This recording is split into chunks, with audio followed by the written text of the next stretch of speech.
자, 이제 제가 저번 수업 시간에 끝냈던 어떤 그런 브리프 양식을 하나 이제 샘플로 보여드릴게요. 요걸 이제 한번 만들어 봐야 됩니다. 여러분들 이 브리프가 왜 중요하냐면 이 한 장에 모든 광고가 다 끝내줘야 돼요. 모든 이 한 장에.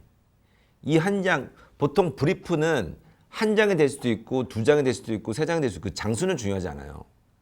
하지만 이 한 장에 들어간 내용은 다 들어있어야 돼요. 이게 바로 광고를 하는 기본적인 자세예요.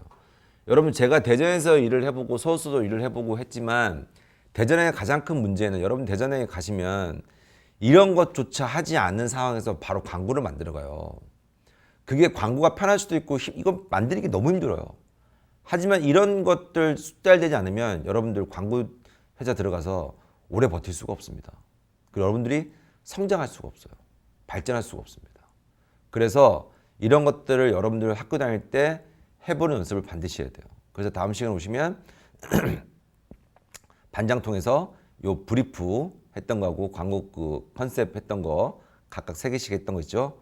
예, 그거 반장이 정리해서 친구들한테 좀 알려주시고 반장은 모르겠으면 나한테 물어보고 자세히 확인해서 친구들한테 각 전달해 주시면 될 것 같습니다. 그리고 반장이 이거 취합해서 전 주시면 됩니다.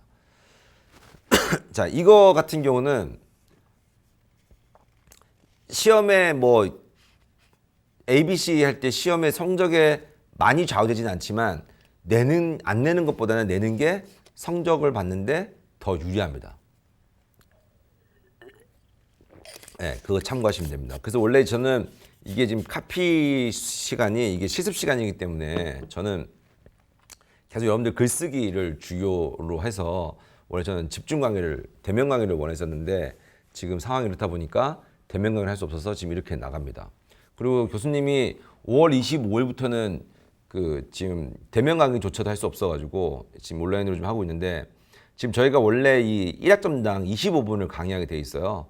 그 저희 3학점이기 때문에 60분 이상 강의를 해야 되는데 교수님이 이거 실습이 존재하기 때문에 그렇게 하지 않고 30분씩만 강의를 하고 그리고 뭐 다른 수업은 좀 더 오래 할 수 있지만 지금 이 컨셉에 대한 부분은 30분씩만 하고 왜냐하면 실습이라는 게 존재하기 때문에 그렇게 얘기해서 요거 끝내고 다음 끝내고 오늘 그래서 차주에 있는 심리학까지 지금 다 녹음을 마치고 다 업로드를 시켜드리겠습니다.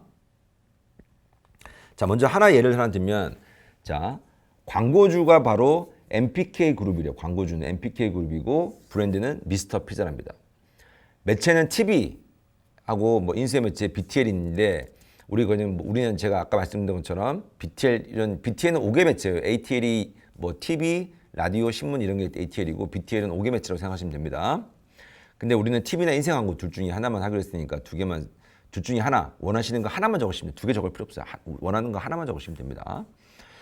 자, 그 제품의 특징, 소비자 편익을 보시면 제품의 특징을 보면 미스터 피자는 여성 지향적 가치 아래서 여성이 좋아할 만한 토핑을 개발하고 그리고 수타나 수제, 석쇠를 300% 하는 원칙을 고수해서 좀 더 맛에 포커싱이 되어 있대요. 그리고 생도우를 100% 수타로 반죽을 했고 공중 돌리기나 이런 거 진짜 이게 배달 피자긴 하지만 수타로 만들어진 어떤 그런 다른 것과 차별화되는 요인을 갖고 있고요. 그리고 100% 한 땀 한 땀 손으로 심도 토핑, 이게 토핑을 기계로 이렇게 찍 내려서 찍 해서 이렇게 치는 게 아니고 토핑을 막 손으로 돌려요. 돌리면 이렇게 넓어지죠. 막 이렇게 돌려서 막 이렇게 해서 깔고 거기다가 뭐 이렇게 크림 바르고 그다음에 하나씩 토핑해서 치즈를 넣고 석쇠에다 구워나는 어떤 그런 개념인 거예요. 자, 그러면 이것만 봐도 뭡니까? 이 제품 소비자 편익을 나타내는 이유를 봤을 때는 어떤 맛이나 어떤 그런 다른 프랜차이즈, 미스터 피자나 피자헛, 뭐 그리고 도미노 피자 이런 거에 대해서 좀 다른 어떤 그런 차별화점을 두려고 했던 것 같고 그래서 이건 100% 석쇠를 구워서 나온대요. 그러니까 다른 데는 뭐 기름 넣어서 후라이팬에 하지만 이건 그게 아니라 그냥 석쇠 돌멩이 이태리에서 그 나무 이렇게 돌멩이 이렇게 해서 하는 거 있잖아요. 그건 뭐 그냥 기름 없이 그냥 쭉 넣었다가 쭉 빼잖아요. 그 기름 없으니 건강하다는 어떤 그런 것들도 돼 있고 그래서 제품 특징이 소비자 편익 중심으로 만들어집니다. 그리고 자 문제점의 시장 상황을 보시면 미스터 피자는 국내 시장에서 피스타웃 대비 후발주자로 진입했습니다. 우리 넘버 2로 진입을 했고 아직까지 진입 초기 단계인 것 같습니다. 그리고 2008년도에 현재까지 국내 넘버원 피자 브랜드로 성장을 하고 있어요. 후발주전자로 진입을 했지만 미스터 피자는 이 피자 대비해서 넘버원을 차지하고 있어요. 넘버원. 우리 넘버원이고 그 뒤에 바로 피자헛이 추격하고 있고 도미노 피자가 추격하고 있는 3파전 양상을 보이고 있습니다. 그럴 때 넘버 2가 계속 피자헛은 글로벌 피자여서 미국의 피자 맛을 바로 느낄 수 있는 게 피자헛이에요. 그래서 모든 것들은 미국 피자헛은 미국의 이미지를 똑같이 따라갑니다. 그래서 미스터 피자는 어떻게 접근하려고 한다 보니까 얘네들이 아까 위에 소비자 편의기에서 공중으로 돌리는 수타 방식으로 만들고 그리고 100% 한 땀 한 땀 토핑을 직접 하고 그리고 섭세를 굽는 어떤 그런 소비자 편의를 갖고 있고요. 그래서 광고 분석이나 차별화 요소를 찾아보면 미국은 인류학자 헬렌 피셔는 사랑을 구애, 열정, 애정의 단계로 구분하는데 도미노 피자는 여성이 좋아하는 모델을 기용하고 여성이 좋아하는 토핑 및 엣지 제품 개발로 그 사람과 사귀고 싶은 마음에 몸이 저절로 상대에게 향하는 구애 단계. 아직도 서로 알아가는 단계로 시행착오가 많은 어떤 그런 것이라고 이제 얘기를 가정을 했고요.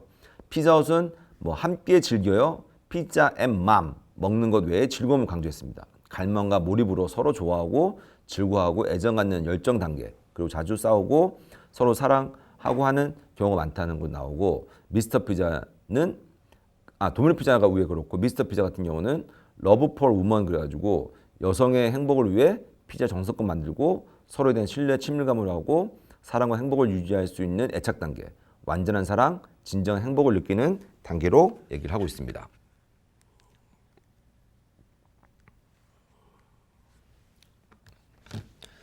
따라서 피자헛의 애착 단계는 높은 가치인 행복을 좀 강화해야 된다라는 게 이 브리프를 쓴 사람의 의견이에요. 기획자의 의견입니다. 자, 타켓은 스트레스를 많이 받는 20, 30대 여성. 자, 스트레스라는 단어가 들어갔어요. 그 스트레스 많은 직장 여성을 얘기하는 것 같고요. 그리고 일상 속에 많은 스트레스와 함께 살아가고 그리고 그녀들은 음식으로 일상의 스트레스를 푸는 먹방 어떤 느낌이 나는 것 같고요. 그리고 몸매 관리 신경 쓰지만 맛있는 음식은 계속 먹는 즐거움 찾는 어떤 그런 사람이래요. 그래서 광고 목표는 여자의 행복이란 핵심 가치를 전달하고 강화한다 라는 것들로 하고 그래서 크리에이티브 컨셉은 무엇이다 라고 주시면 됩니다. 이게 뭐 꼭 문장이어도 되고요. 단어여도 되고 상관없어요. 그래서 그렇게 해서 요까지만 쓰시면 됩니다. 자기가 원하는 거 선택해서 다음 거 핫식스 보시면 롯데치성 핫식스를 보시면 이것도 우리가 TV나 어떤 인쇄 광고 중에 하나만 지정하시면 되고 광고주는 롯데치성이고 제품은 핫식스. 자, 핫식스는 뭡니까? 건강 드링크 음료잖아요. 드링크 음료. 건강 드링크 음료를 얘기하는 거 핫식스는. 그러니까 뭐 졸음 방지 많이 쓰고 있고 이거 경쟁군도 되게 많습니다. 그래서 그거 하시면 되고 제품 편익은 2010년부터 에너지 드링크 열풍으로 인해 가지고 되게 많이 됐고 그리고 핫식스는 후발주자예요. 후발주자고 그리고 저렴한 가격 레드불보다는 싸대요. 레드불은 외국에 주로 외국 브랜드고 레드불보다는 싼데 레드불은 브랜드 네이밍 광고를 되게 많이 합니다. 모든 스포츠나 어떤 레저에 대한 것들은 다 레드불 다 붙어 있어요. 특히 자동차 이런 것들은. 그래서 레드불에 대한 어떤 브랜드의 어떤 그런 인지도는 우리나라에서는 스타벅스 같이 되게 높습니다. 그렇게 되어 있고 그리고 그 핫식스는 뛰어난 품질이에요. 예를 들어서 뭐 가시오가피라든가 홍삼 농축액이 좀 들어있는 것 같아요. 그리고 인공 색소를 사용하잖아요. 레드불 같은 거 먹어봐야 알겠지만 노란색 어떤 그런 느낌이 나거든요. 그래서 하지만 여기는 핫식스는 인공 편익을 사용하지 인공 색소를 사용하지 않고 그리고 톡 쏘거나 어떤 뭐 진하거나 이런 맛이 아니고 그냥 부드럽게 넘어갈 수 있는 부드러운 어떤 대중적인 맛. 게토레이보다는 조금 그거지만 그것보다 좀 더 강한 맛이긴 하지만 게토레이는 몸을 흡수하는 물이잖아요. 근데 이건 그런 건 아니고 뭔가 대중적인 맛. 그리고 파란색 패키지로 인해서 좀 더 경쾌함을 여러분 포카리스웨트 같은 경우는 파란색이잖아요. 그래서 광고도 라라라라라라 뭐 이런 식으로 해서 이제 물에서 막 여자들 막 뛰어가고 이런 것들처럼 좀 파란색을 중심으로 해서 편안함을 좀 주는 것들이고요. 그리고 에너지 드링크 중 카페인 함유량이 가장 작대요. 그래서 보통 에너지 드링크를 먹을 때 사람들이 가장 불편해하는 게 뭐냐면 카페인이 너무 많아가지고 먹고 죽는 애들도 있잖아요. 그래서 그런 것들을 대기하기 위해서 카페인 함유량이 되게 작고 다만 건강 음식인 것처럼 홍삼 용축액이나 가시오피가 들어있어가지고 좀 다른 것으로 상세를 좀 넣어서 좀 더 건강에도 도움되고 카페인 함량에서 잠 졸음도 뺄 수 있는 어떤 그런 제품으로 되어 있습니다. 그리고 시장 상황과 문제점 기회를 보면 에너지 드링크 시장은 성숙기에 접어든 상황이고, 그리고 에너지 비타민 드링크가 기능성 음료 시장을 지금 현재 주도를 하고 있나 봐요. 주도를 하고 있고, 그리고 퓨전 음료와 신제품 개발 등으로 마켓 포지셔닝 강화를 해야 된다는 상황이고, 마켓 시어는 하식스가 62%, 레드불이 13%, 버넨턴트가 6.6%, 볼튼 6.6%인데, 자, 하식스가 레드불보다 늦게 들어왔는데 왜 이게 매출이 높으냐면, 하식스는 한국에서 유통망이 제일 좋아요. 롯데치성이. 롯데치성이 유통망이 제일 좋은 거, 제품이 제일 많아서 그래요. 예를 들어서 끼워 팔기 있죠. 칠성사에서 들어가려면 야 무조건 하식스 넣어야 돼. 펩시콜라는 빼고 뭐 이런 식으로 영업하기 때문에 하식스가 되게 많이 올라왔습니다. 자, 그럼 마켓세어는 하식스가 되게 우위를 차지하고 있다니까 1등적인 상품에서 생각하시면 되고, 그리고 광고 분석의 차별화 시장을 보면 하식스는 레드불이 시장 주도권을 놓고 활발한 광고 활동을 전개하고 있대요. 그리고 하식스 패키지는 파란색으로 청춘을 의미하는 것을 강조하고, 이를 다소 과장된 웃음 유발 소재로 좀 전달하려고 하고 있답니다.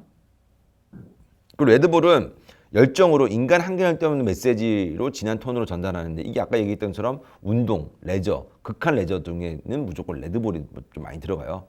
그래서 그런 쪽들도 생각하셔야 될 것 같고, 또 이 코드의 차이는 차별화 관점에서 봤을 때 더욱더 발전시킬 필요가 있대요. 그리고 패키지의 파란색은 레드불과 차별화 되기 때문에 이것도 하나의 요소가 될 수 있다고 합니다. 그 타켓을 보면 주어진 일을 끝내야 마음 편하는 청춘시대. 그러니까 한번 맡은 일은 완수한다는 어떤 그런 느낌에서 어떤 청춘시대를 얘기하는 거고, 이들은 겉으로는 여유있고 착하지만 속으로는 해야 할 일들에 대한 두려움과 걱정이 큰 세대라고 합니다. 그 자신의 성격보다는 능력을 인정받길 갈구하며 현재 목표는 취업이나 승진 등이 있고요. 그 쌓이는 스트레스는 흡연이나 춤, 음주 등 자극적인 것으로 푼다고 나와 있습니다. 그래도 이제 목표 달성을 가장 중요한 것은 인내와 끈기를 여기며 오늘 열심히 사는, 아마 이 지금 부분은 아마 바카스와 아마 비슷하지 않을까 싶은 생각이 듭니다. 광고 목표는 레드불과는 뚜렷한 대비돼야 되고, 그러면 레드불과는 좀 다른 간지의 어떤 다른 카테고리를 형성해야 될 것 같고요. 그래서 하식스만의 코드와 메시지를 전달해야 된다는 것이 대표적인 광고 목표입니다. 근데 여기는 목표 이렇게 그 정성적으로 나와 있지만 보통 광고 목표는 숫자가 나와야 돼, 숫자. 숫자가 제일 좋아요. 근데 일단 우리는 연습이니까 이렇게 전행을 하겠습니다.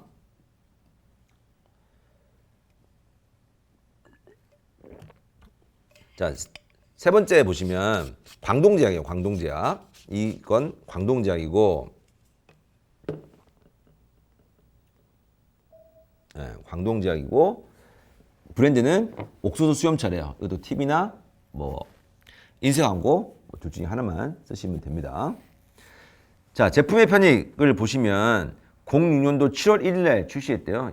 2006년도에 출시를 했고, 최초로 옥수수 수염 붓기 제거나 이뇨작용 등을 하는 것을 페트로 하는 걸 최초로 옥수수 수염차로 되어 있고, 옥수수 수염차는 붓기 제거와 이뇨작용 등으로 건강에 되게 도움이 되는 어떤 그런 제품이고요.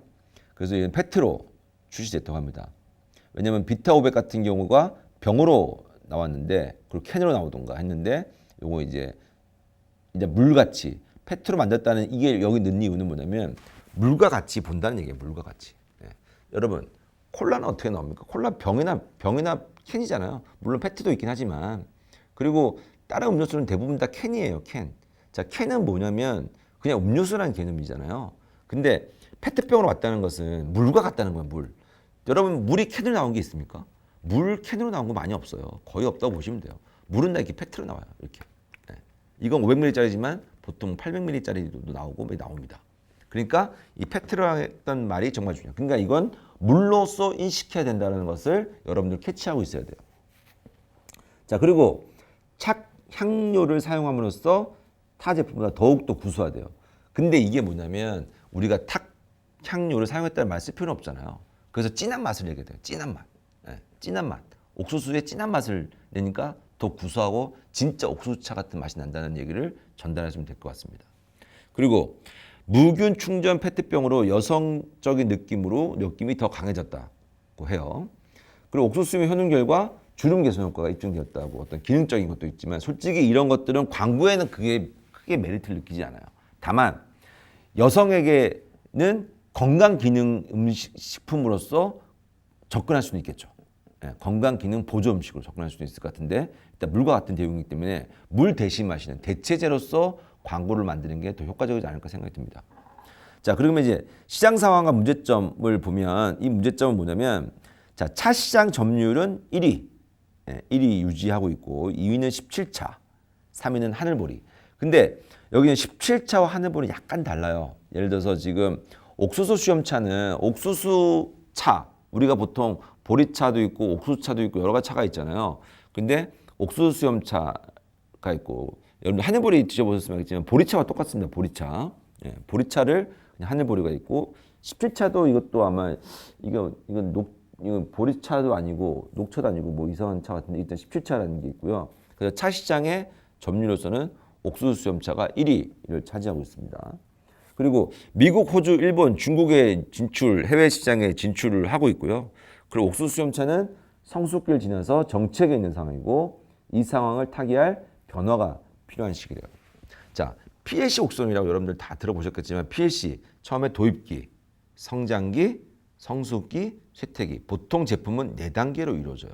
먼저 도입기 도입해서 이 제품이 어느 궤도에 올라갈 때까지 성숙기를 달리다가 그다음에 성장기 달리다가 성숙기 가서는 더 이상 진척이 없어요. 여기서 떨어지느냐, 이 상태로 오래 가느냐, 한 번 더 찍고 올라가느냐. 이제 이런 것들이 나와 있는데 여기 보면 이미 지금 이 시장은 성숙기를 지나 정체기래요. 그럼 정체돼 있어. 더 이상 매출이 늘어나지도 않고 줄어들지도 않고. 근데 여기서 삐끗 잘못하면 쇠퇴기로 바로 빠져버립니다.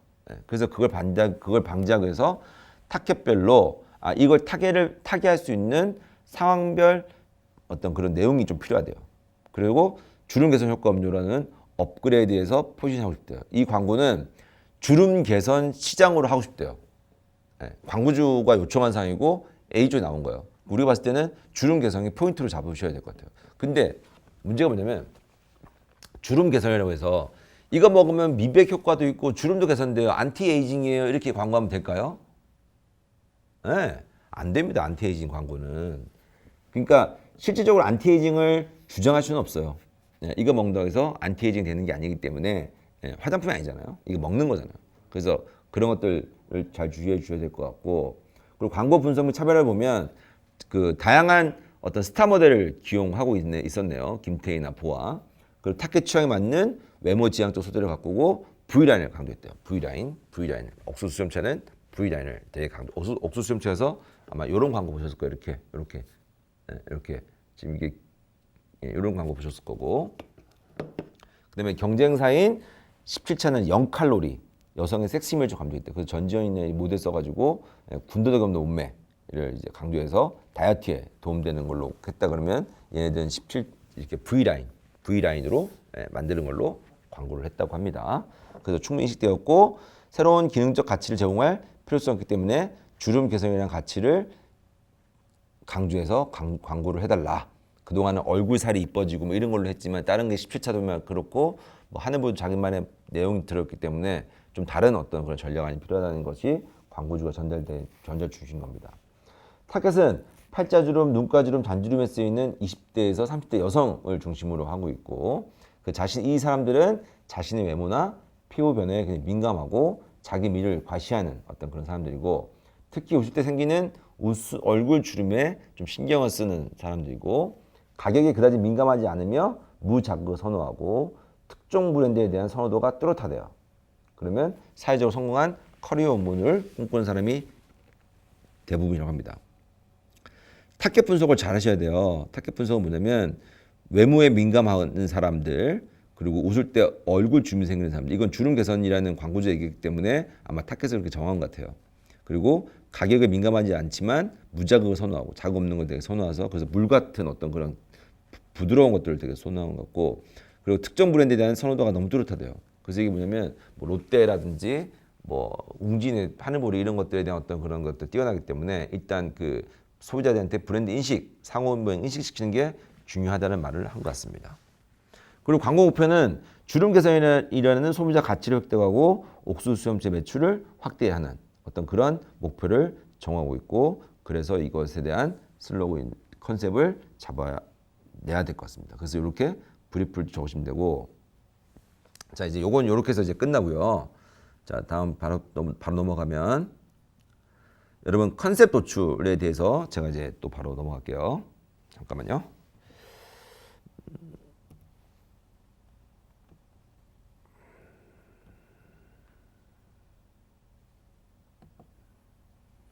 컨셉 도출. 자, 컨셉 도출을 일단 시작하겠습니다. 자, 이걸 보시면 바로 아르키메데스 유레카에 대한 내용이 나옵니다. 예, 이건 제가 전 시간에 설명드렸기 때문에 이건 넘어가도록 하겠습니다. 자, 컨셉은 아이디어예요, 아이디어. 컨셉은 아이디어고, 많은 학자들이 어떻게 얘기를 했냐면, 오스본이라는 학자는 창의성을 문제 해결의 과정이라고 보고, 아이디어란 그것들을 해결해야 할 문제를 찾아내고 그 우선순위를 정한 다음에 실현 가능한 해결 과제를 찾아내는 것이 바로 아이디어라고 합니다. 그리고 홀먼이라는 사람은 창의성을 기존 요소들 사이에 새로운 관계를 찾아내는 능력을 말하고, 이미 존재해 있는 요소들을 결합해 다른 관례를 산출하는 것이라고 합니다. 그 제임스 웹 영은 아이디어란 어느 정도 과거 요소의 새로운 조합에 지나지 않는다고 하면서 아이디어는 5단계를 거쳐 진행한다고 아이디어에 대한 얘기를 하고 있습니다. 자, 그럼 제임스 영의 아이디어 5단계를 좀 살펴봅시다. 자, 제임스 영의 아이디어 5단계는 총 5가지가 있는데, 첫 번째는 자료 수집, 자료 숙지, 자료 배양, 아이디어 생성, 그리고 아이디어 숙성을 이 5단계를 가지고 움직이는데, 첫 번째 단계는 자료 수집입니다. 제품과 시장, 소비자에 대한 자료를 모으고 분석하는 진입 단계. 이건 뭐냐면, 여러분들 제가 말씀드리지만 이 자료는 구글과 이 돌아다니는 SNS 채널 여러 가지를 통해서 다 온갖 자료를 다 수집해야 돼요. 수집해놓고 그걸 나중엔 버리고 다시 키우고 하는 것들이 필요하니까 그거 참고하시면 되고, 그리고 두 번째는 앞에서 분석한 내용을 크리에이티브 브리프로 요약하고 그것을 숙지하는 단계.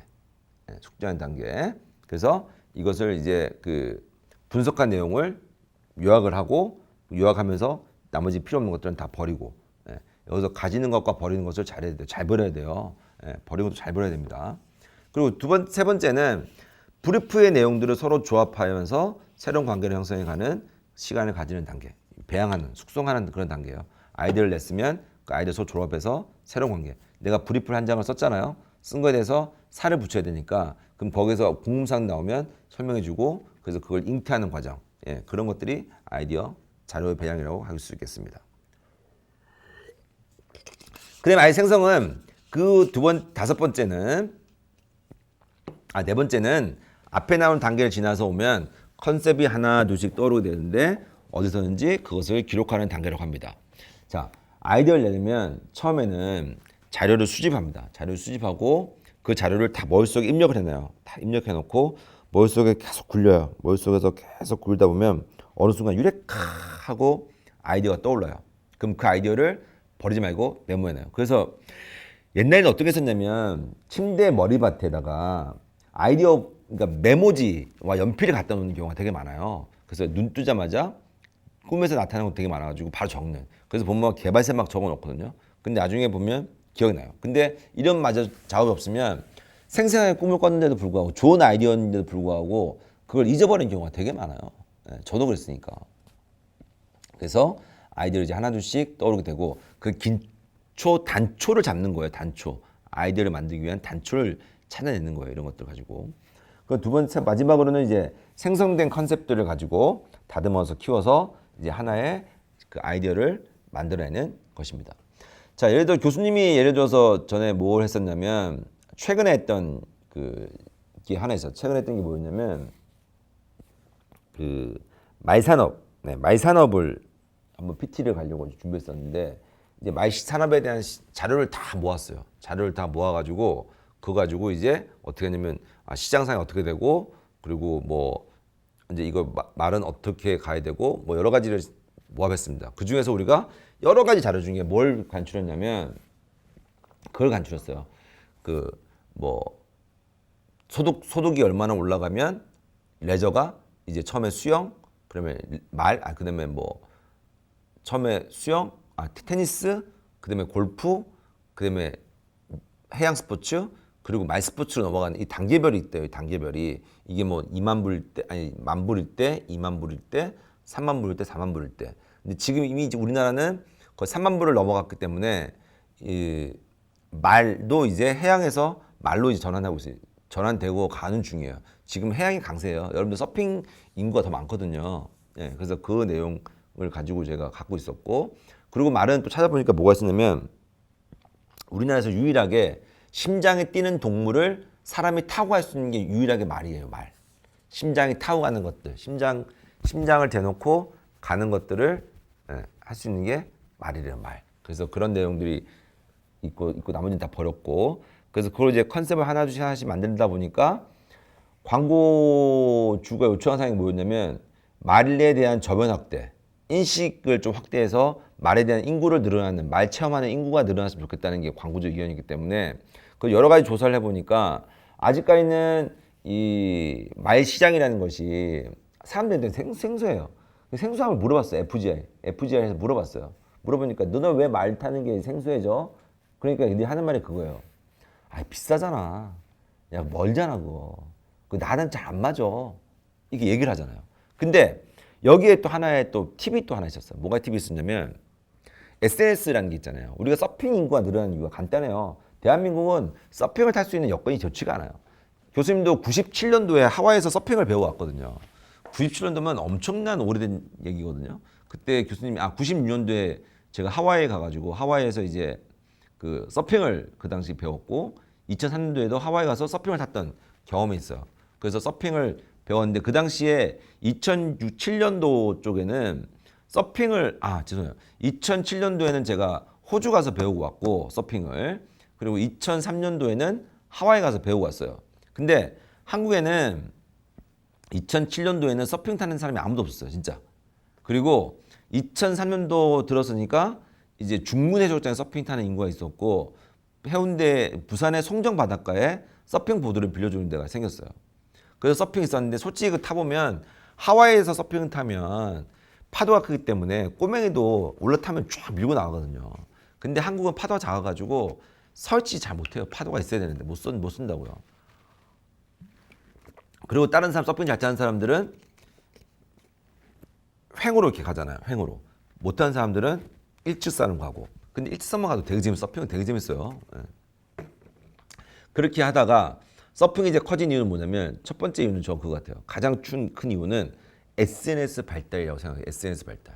SNS가 뭐냐면 서핑 타는 그런 모습을 찍어서 내 SNS 채널에 올리면 너 되게 새롭다. 너 되게 럭셔리해. 뭐 이런 것들. 교수님도 스킨스쿠버를 하는데 스킨스쿠버도 그런 것과 연관돼 있어요. 스킨스쿠버도. 근데 스킨스쿠버는 접근성이 너무 떨어져요. 비용도 많이 들고. 왜냐면 장비를 다 사야 되거든요. 근데 서핑은 보드 빌리면 돼요. 빌리는데 하루 종일 빌리는데 2만 원, 3만 원밖에 안 해요. 그리고 내가 갖고 있는 러시가드 입으면 되고 반바지 입으면 되고. 그래서 그냥 물에 가서 그냥 하면 돼요. 그러니까 굉장히 접근성이 되게 편해요. 하지만 해양 스포츠를 하려면 서울에서 가려면 강릉까지 가야 됩니다. 가까운 곳이 강릉이에요. 서해안에서 할 수가 없어요. 파도가 낮아가지고. 그러면 서울에서 제가 가까운 데 강릉이고 한국에 제일 좋은 파도 갖고 있는 곳은 중문해수욕장이에요.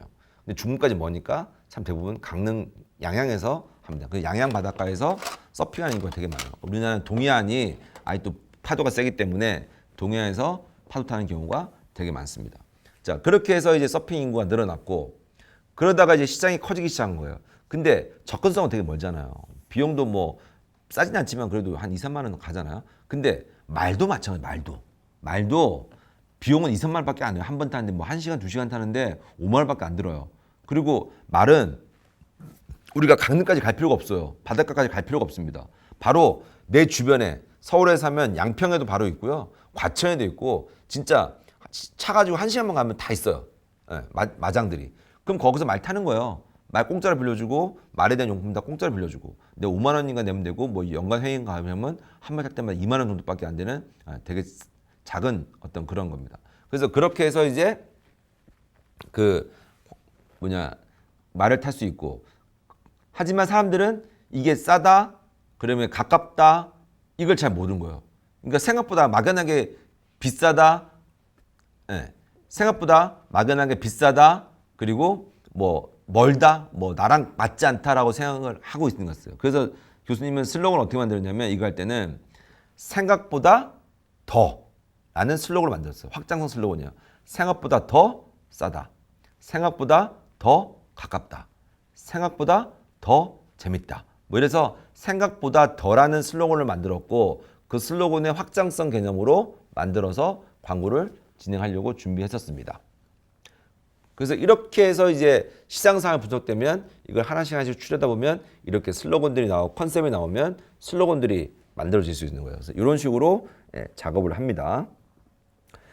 자, 그리고 이제 보면 크리에이티브 컨셉을 짜다 보면 발생하는 것들이 있는데 첫 번째는 크리에이티브 가능성은 최고인데 브리프 내용과 빗나갈 수 있는 아이디어. 이런 아이디어는 다음에서 컨셉을 변경해서 사용하기도 한다고 합니다. 그리고 크리에이티브 컨셉을 짜다 보면 발생하는 것이 있는데 아무리 머리를 짜내도 안 나올 때가 있고 소비자 편익과 타겟 인사이트를 결합하는 방법을 보면 뭐 있다고 뭐 나옵니다. 자, 이게 무슨 말이냐면 크리에이티브 컨셉을 짜다 보면 크리에이티브 기능성은 최고인데 그 브리프와 내용이 빗나갈 때가 있어요. 예. 그러면 여러분 아이디어가 우선일까요? 브리프에 나온 내용이 우선일까요? 아니에요. 아이디어가 우선이에요. 아이디어. 자, 그러면 큰 틀이 어긋나지 않는다 그러면 그냥 브리프를 바꾸는 거예요. 광고를 새로운 아이디어에 맞추는 거예요. 실제로 브리프를 만들고 회의를 들어가더라도 아이디어는 사방에 튀기 때문에 그게 진짜 획기적인 게 나올 수 있어요. 교수님이 그 돼지밥 광고 만들었을 때도 그런 개념이었어요. 돼지밥 광고 아이디어가 우수했기 때문에 모든 내용이 글로 몰아간 거예요. 그리고 이런 아이디어는 컨셉을 변경해서 사용하기도 한다라고 말한 게 그 이유예요. 아이디어가 좋으면 그쪽을 따라간다. 그리고 짜다 보면 이게 안 되는 경우도 되게 많잖아요. 그럴 때는 소비자의 편익과 타겟의 인사이트를 서로 합쳐보면 그 교집합하는 그곳이 컨셉을 만들어낼 수 있는 곳이라고 합니다. 그래서 이것도 머릿속에 잘 기억해 두시면 되고요. 자, 그래서 확실한 컨셉을 도출하는 8가지 방법이 있는데 그 중에 하나가 뭐냐면 자, 빈칸 채우기, 컨셉 트리, 컨셉에 도달하기까지 머리로 설계하고 건축하라. 어떤 우리가 컨셉 만드는 어떤 그런 라인들을 만들어서 그런 것들을 만들어가는 게 있고요. 두 번째는 목표는 어디로 갈 것인가, 그 발상의 시작은 어떻게 되는가 라는 것들을 좀 고민해서 만드는 생각입니다. 이게 어디로 갈 것인가, 발상의 시작은 어디인가. 그래서 컨셉의 힘이나 방향이 컨셉 트리를 채워가면서 구체적으로 하나씩 만들어가는. 모든 건 처음부터 만들지 않아요. 하나씩 이렇게 단계를 밟아 나가야 돼요.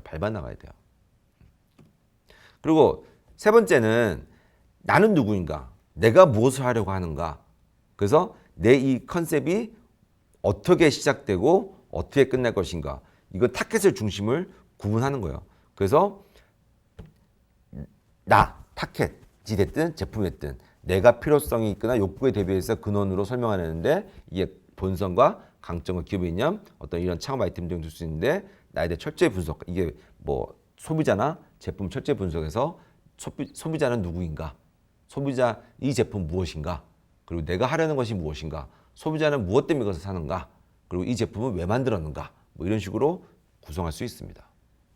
그다음에 이제 그 상황을 어떻게 흘러가는지 지금 어떤 일이 벌어지고 있는지에 대해서 얘기를 합니다. 얘기를 하고 그러면 내 상황이 어떤 상황인지 이런 사람들이 왜 시장에서 이게 필요하게 된 것인지 그리고 앞으로 이게 어떻게 발전할 것인지 그리고 지금 왜 이 제품이 나왔는지에 대해서 얘기를 하고 왜 이 시점에서 이 광고가 필요한지에 대해서 고민하시면 조금 더 컨셉을 찾는데 도움이 되실 거예요. 그리고 사람들은 무엇을 생각하고 어떻게 행동하는가 이건 내 소비자 중심 소비자 이 시장에서는 이 제품을 어떻게 구매하고 그 사람들은 어떤 니즈로 이걸 만들어내는가라는 것들에 대해서 얘기하고 있습니다. 그리고 컨셉은 옳고 꼭 성공한다는 것 사실을 그냥 잊으래요. 너무 성급하게 컨셉은 이거야 라고 했을 때 그 컨셉을 밀고 나지 마시고 계속 바뀔 수 있으니까 계속 바뀌어 나가야 돼요. 그리고 이 컨셉은 오라 라는 게 아니에요.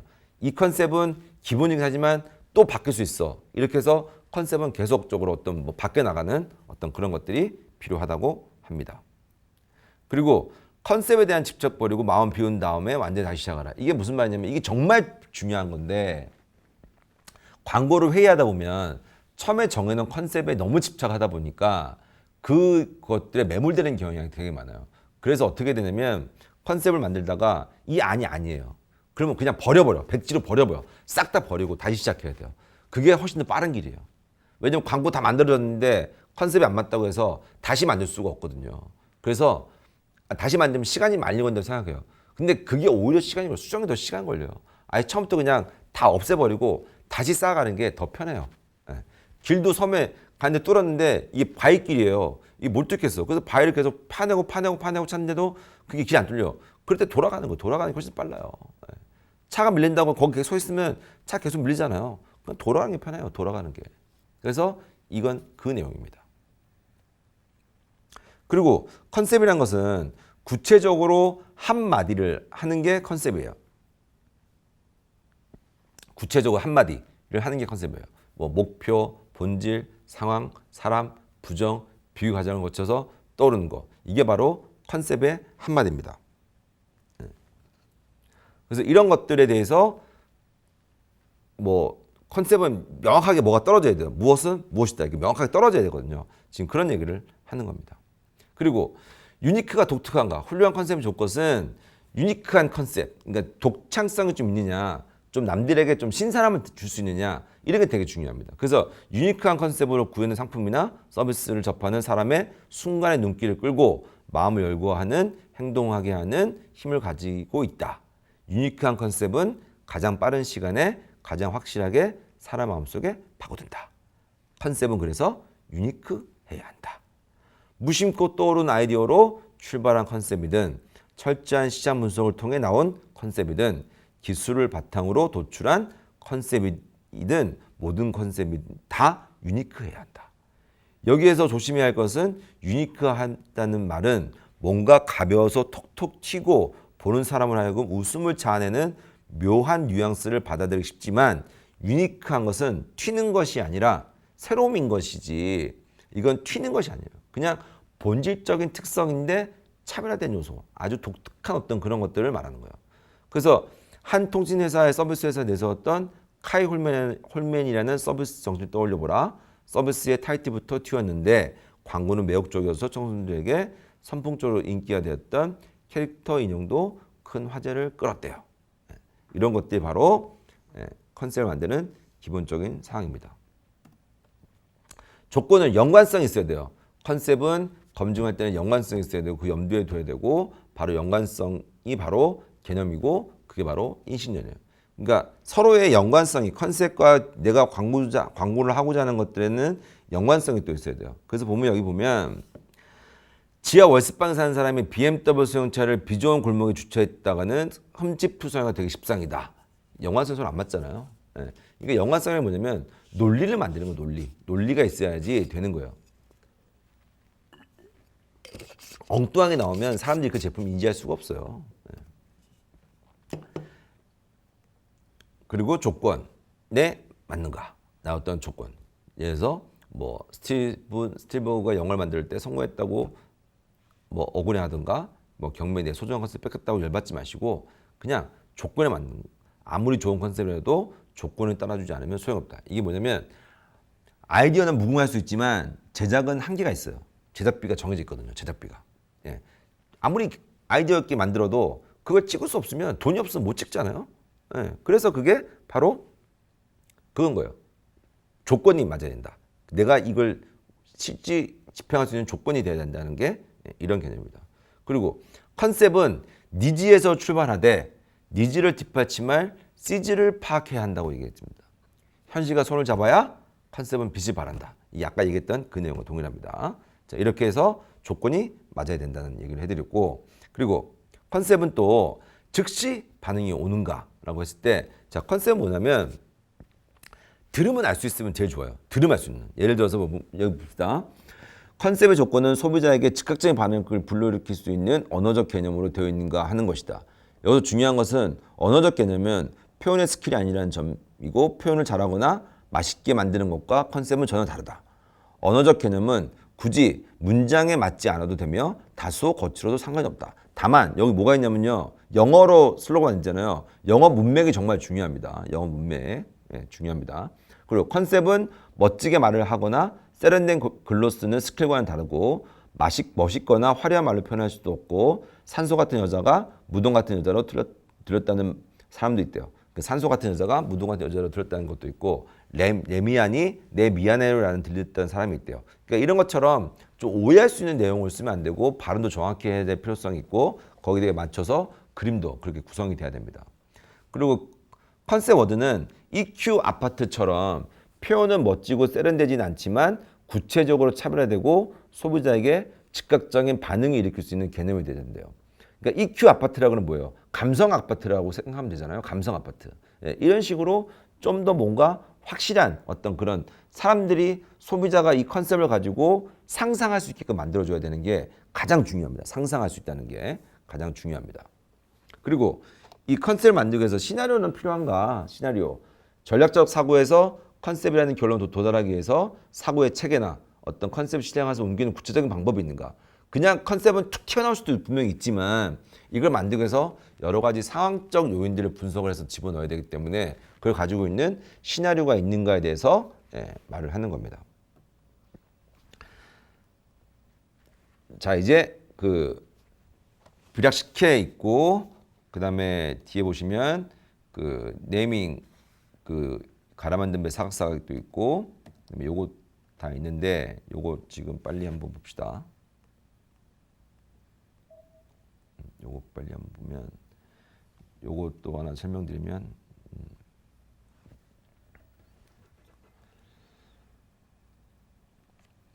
자, 비락에서 식혜를 만들었어. 식혜를. 근데 전통 음료가 이렇게 뭐 만드는, 이게 캔으로 나오는 게 쉽지가 않았는데, 비락식혜와 비락수정과 나왔는데, 이건 아예 그냥 네이밍 자체를 나는 식혜야, 나는 수정가야라고 그냥 네이밍을 넣어버린 거예요. 근데 식혜 수정가를 넣으면 저작권에 걸리기 때문에 비락식혜라는 말을 쓰고 비락수정가라는 말을 써가지고 사람들이 인지하는, 바로 인지하는 어떤 그런 네이밍을 썼음에도 불구하고 저작권에 걸리지 않았던 이유는 비락이라는 걸 붙였기 때문에 걸리지 않았던.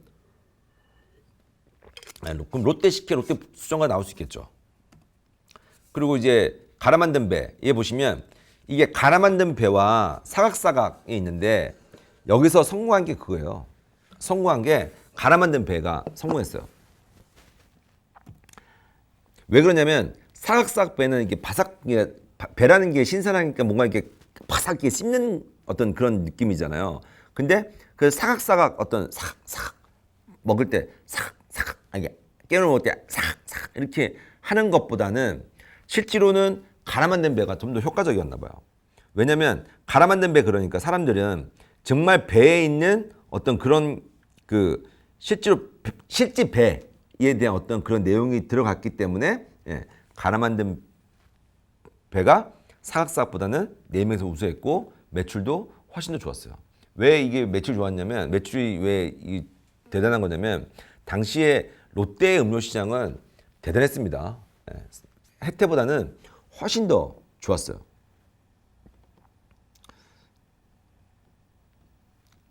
그래서 이게 지금 그 갈아 만든 배, 사각사각 배, 뭐 이거 봐서는 갈아 만든 배가 훨씬 더 뛰어났다고 할 수 있습니다. 지금 광고가 안 나오네요. 또 나오면 또 틀어드릴게요.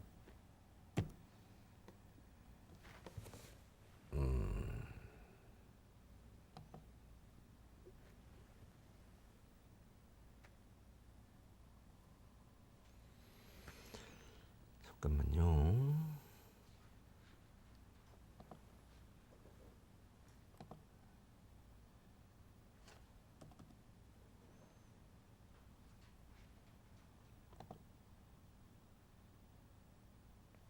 광고가 안 나오네요.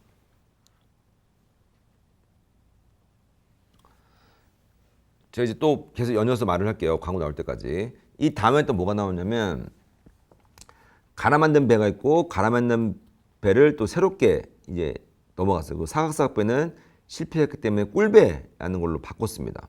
꿀배라는 걸로 바꿨는데 왜 바꿨냐면 사각사각배가 갈아 만든 배를 계속 못 이겼어요. 롯데에서는 그래서 네이밍을 전환하면서 새로운 카테고리 꿀과 함께하는 배라는 새로운 카테고리를 만들므로써 배의 음료 시장에 새로운 시장을 넣었어요. 이게 뭐냐면 술을 깨는 어떤 그런 여러분들 술 좋아하시는 분들도 있겠지만 그 술 먹고 나면 숙취해소를 어떻게 합니까? 보통 뭐 여러분들 결혼했거나 부모님 같이 살면 모르면 누가 주면 꿀물 달라고 그래. 꿀물. 술 많이 먹으면 꿀물 달라고 그래. 꿀물. 꿀물 주세요. 그렇게 하거든요. 그래서 이 꿀배는 그 새로운 그 숙취 해소 시장에 들어가기 위한 어떤 변화인 거예요. 근데 갈아 만든 배도 그 숙취 시장을 들어가고 싶었어요.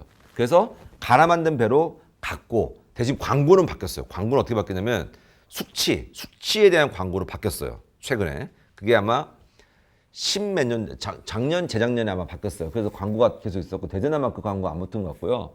그래서 그런 광고가 있었습니다.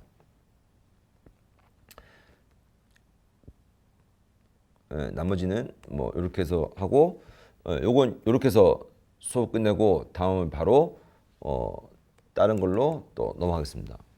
요건 이렇게 해서 광고 수업 끝내고요. 이건 그냥 컨셉 만드는 거니까 제가 앞에 컨셉 설명을 다 드렸기 때문에 요건 이렇게 해서 짧게 넘어가고 나머지 뒤에 지금 보시면 이거 나중에 제가 올려드리면 보시면 뒤에 뭐가 있냐면 스티븐 뭐 이런 어떤 URL 같은 거 있어요. 그거 좀 보시면 되고 그리고 모방 환영, 모방 불가 뭐 이런 내용도 뭐 있으니까 뭐 한번 참고하시면 됩니다. 그리고 웅진 플레이 도시 같은 경우는 제가 그 당시 이제 제안서를 보여드렸어요. 제안서를 보여드렸는데 지금 제안서를 보여드릴 수가 없어가지고 요건 그냥 제안서 없는 걸로 진행하겠습니다. 자, 컨셉부터 컨셉 도출까지 수업을 다 마쳤고요. 이제 그 다음 수업은 심리학까지 넘어가겠습니다. 네, 수고하셨습니다.